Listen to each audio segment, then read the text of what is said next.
SC Madiga బాలికకు తీరని అన్యాయం జరిగి అత్యాచారం జరిగితే ఒక్క షెడ్యూల్ కాస్ట్ ఎమ్మెల్యే ఎవరైనా పరామర్శించారా? తన్మయ్ అనేటువంటి ఒక షెడ్యూల్ ట్రైబ్ పాపని చంపేస్తే ఒక్క ఎస్టీ ఎమ్మెల్యే గాని ఎంపీ గాని ప్రతినిధి గాని వెళ్ళి మాట్లాడటం జరిగిందా? ఒక బ్యాక్వర్డ్ క్లాస్ కమ్యూనిటీకి చెందినటువంటి ఒక మహిళను చెట్టు కట్టేసి కొడితే ఏ బీసీ నాయకుడైనా దీని గురించి మాట్లాడా? ప్రశ్నించగలిగాడా?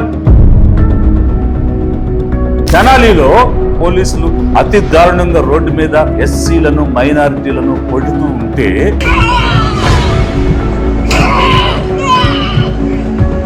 ఒక్క మైనారిటీ ఎమ్మెల్యే గాని ప్రతినిధి గాని దాని గురించి మాట్లాడగలిగారా?